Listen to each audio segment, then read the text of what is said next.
Salam sahabat firman yang Tuhan Yesus kasihi. Kita bersyukur kepada Tuhan oleh karena Tuhan sungguh luar biasa dalam hidup ini. Amin. Saya pribadi sangat bersuka cita oleh karena kita jumpa lagi pada pelajaran rohani, dan pada hari ini kita ada pada pelajaran yang ke-9. Sahabat firman yang diberkati Tuhan, sebelum kita akan membacakan firman Tuhan dan mempelajari firman Tuhan, mari sejenak kita berdoa, memohon kuasa Roh Kudus untuk menuntun kita sehingga kita boleh mengerti firman ini. Di dalam doa, kita berdoa. Bapa kami yang bersembahyang dalam kerajaan surga, kami bersyukur oleh karena hari ini kami ada karena kuasa Tuhan. Dan sedia kami akan membacakan firman Tuhan. Sedia kami akan mempelajari firman Tuhan. Kami mohon Roh Kudus hadir untuk menguasai hati pikiran kami, menuntun kami untuk mengerti maksud Tuhan di dalam kami mempelajari firman pada hari ini. Kami menyerahkan firman ke dalam tangan-Mu, jadilah kehendak-Mu. Kami sudah berdoa hanya di dalam nama Yesus, Juru Selamat kami. Amin. Sahabat firman yang Tuhan Yesus kasihi, judul pelajaran kita adalah Gereja dan Pendidikan. Ayat inti terdapat di dalam 1 Tesalonika 2 ayat 6 sampai ayat yang ke-8. Firman Tuhan, juga tidak pernah kami mencari pujian dari manusia, baik dari kamu maupun dari orang-orang lain, sekalipun kami dapat berbuat demikian sebagai rasul-rasul Kristus. Tetapi kami berlaku ramah di antara kamu sama seperti seorang ibu mengasihi dan merawati anaknya. Demikianlah kami dalam kasih sayang yang besar akan kamu. Bukan saja rela membagi Injil Allah dengan kamu, tetapi juga hidup kami sendiri dengan kamu, karena kamu telah kami kasihi. Sahabat firman yang Tuhan Yesus kasihi, dari ayat di atas kita dapati bahwa Paulus dan kerabat kerjanya menunjukkan suatu teladan dan sikap rohani yang harus dimiliki semua misionaris, semua penginjil, dan semua gembala ketika memberitakan Injil damai sejahtera.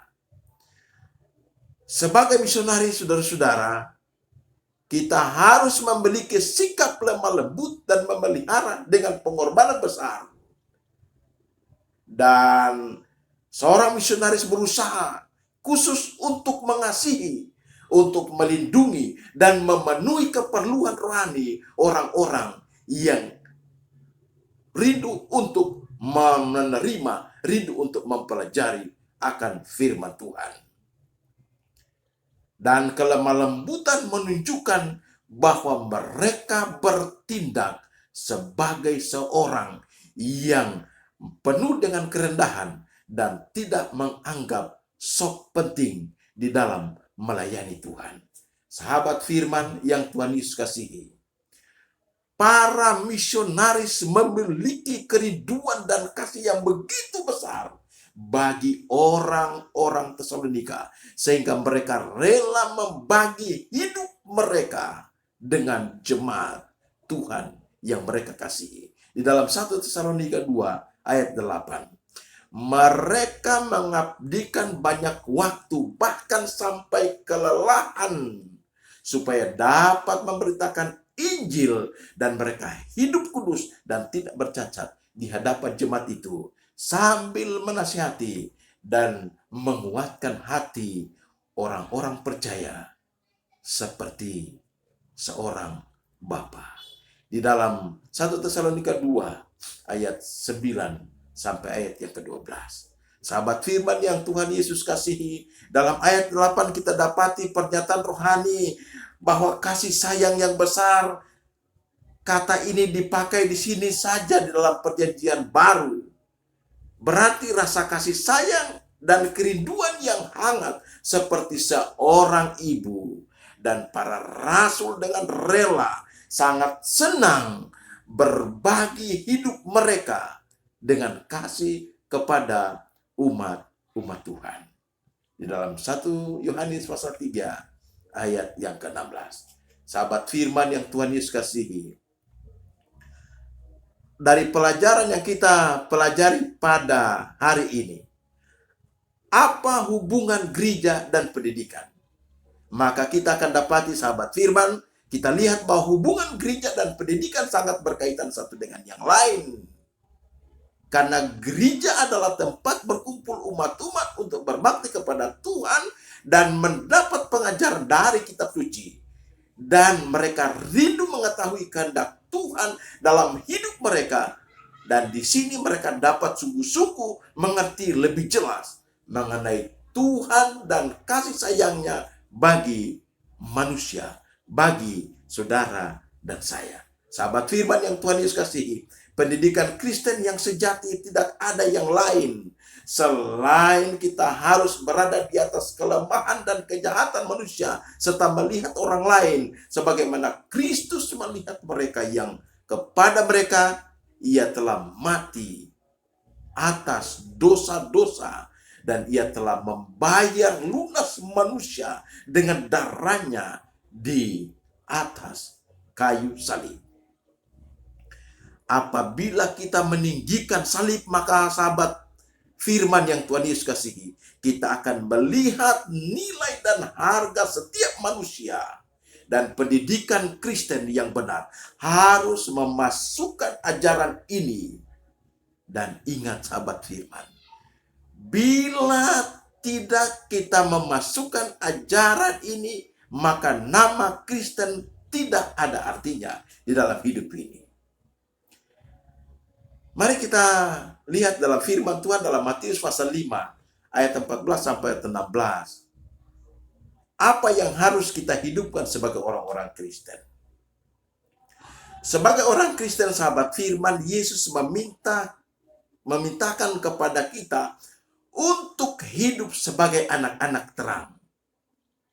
Untuk mempraktekkan menjadi pemurah, suci dalam hati, pembuat damai. Dan pendidikan Kristen harus berdasarkan ajaran Kristus yang bersumber dari kitab suci, dan harus diajarkan kepada anak-anak kita, keturunan kita, untuk menghidupkan dalam kehidupan mereka, sehingga mereka membuat pilihan dan keputusan yang dapat menyatakan tentang kasih Tuhan kepada orang lain. Inilah arti hidup di dalam terang. Sangat luar biasa sahabat firman. Di dalam Lukas pasal 4 ayat 23 merupakan pekabaran Kristus kepada kita bahwa pengampunan, rahmat, dan kasih berjalan bersamaan. Dan kita secara sukarela berkomitmen harus diajarkan. Perintah juru selamat kepada murid-murid meliputi segala orang percaya di dalam Kristus yang menerima ilham di dalam Injil, harus diakui dan dihidupkan di dalam kehidupan setiap hari.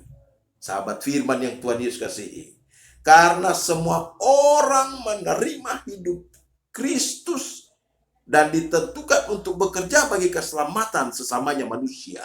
Untuk pekerjaan inilah jemaat didirikan, dan semua orang yang mengadakan janji suci itu berjanji untuk bekerja bersama-sama dengan Kristus.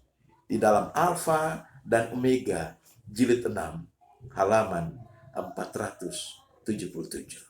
Sahabat firman yang Tuhan Yesus kasihi, sebagai murid Kristus kita harus selalu berusaha menjadikan Yesus sebagai pusat, baik dalam persekutuan kita maupun dalam kebaktian kita. Dan sebagai murid Yesus, kita bukan hanya menghargai semua orang, tetapi juga menyediakan sarana di mana orang dapat bertumbuh dan berkembang untuk mengikuti Yesus di dalam tindakannya, melayani mereka yang membutuhkan serta membagikan kabar baik itu kepada dunia ini. Sahabat firman yang Tuhan Yesus kasihi, Karena di dalam 1 Tesalonika 2 ayat 6 sampai ayat 8 Paulus mengatakan bahwa kita harus menghidupkannya dalam sekolah-sekolah kita dan di gereja kita. Karena Injil adalah segalanya. Kuasa dari salib, kebaikan Yesus, janji akan kedatangannya yang kedua kali. Tidak ada berita yang lebih baik di dunia ini, saudara. Dan Paulus menghabiskan sepanjang hidupnya dengan tantangan berbagai kisah tentang Yesus dengan integritas dan komitmennya yang besar. Sahabat firman yang Tuhan Yesus kasihi, Kristus melihat kemelaratan dunia oleh sebab dosa. Tetapi ia tidak mengumumkan kepada dunia dengan terang-terangan tentang kekejian dan tanpa memperdebatkan pendapat mereka tentang kerajaan Allah. Tetapi Yesus dengan rendah hati dan sabar mau menuntun saudara dan saya, mau menuntun manusia yang rindu untuk mengikuti kebenaran-kebenarannya dan akan dituntun untuk mendapat hidup kekal. Sahabat firman yang Tuhan Yesus kasihi, kita bersyukur oleh karena kita boleh mempelajari firman pada hari ini. Saya pribadi bersyukur oleh karena Tuhan memperhatikan kehidupan saya di dunia ini. Bahkan Tuhan ingin, Tuhan rindu untuk menuntun saya mendapat keselamatan. Demikian juga sahabat firman di mana saja yang membuka channel ini dan belajar bahwa Tuhan sangat rindu untuk keselamatan saudara dan saya. Oleh sebab itu, selama masih ada hayat di kandung badan, mari sahabat firman, kita mempelajari firman Tuhan, kita mengakui firman Tuhan sebagai sumber kebenaran, dan kita menerima Yesus sebagai jalan kebenaran dan hidup. Maka saya pastikan sahabat firman, walaupun banyak pergumulan yang saudara dan saya kita hadapi di dunia ini, tapi kita berpegang kepada kebenaran firman Tuhan, maka kuasa firman Tuhan ini akan sanggup menyelamatkan sahabat firman dan saya di mana saja, sanggup menyelamatkan kita masuk dalam kerajaan yang Tuhan sediakan bagi kita. Tuhan Yesus memberkati kita. Mari berdoa. Kami bersyukur kepadamu Bapa di surga, karena kami merasakan kuasa Roh Kudus mengendalikan kehidupan kami di dalam membacakan firman Tuhan, di dalam mempelajari firman Tuhan. Bapa, menyadari bahwa kami penuh keterbatasan dan kekurangan. Kami tidak sanggup mengerti firman Tuhan tanpa bantuan Tuhan. Kami mohon Roh Kudus akan mengartikan firman yang kami pelajari pada hari ini dan akan memberikan berkat rohani bagi kami, akan menuntun hidup kami untuk lebih setia kepada Tuhan. Makin jauh dari dunia akan binasa ini, untuk setia melayani Tuhan, untuk setia mengajarkan kebenaran kepada anak-anak keturunan kami, dan kepada sahabat-sahabat kami, saudara-saudara kami, untuk kami sama-sama sedia menyambut kedatangan Yesus yang kedua kali. Terima kasih Bapa di surga, untuk berkat firman pada hari ini, kami menyerahkan seluruh kehidupan kami ke dalam tangan pemeliharaan kasih-Mu. Hamba-Hamba-Mu menyerahkan seluruh kehidupan sahabat firman di mana saja. Tuhan akan memberkati kami semua dengan berkat damai sejahtera. Ini doa kami. Persembahkan doa ini hanya di dalam nama Yesus, Juru Selamat kami. Amin.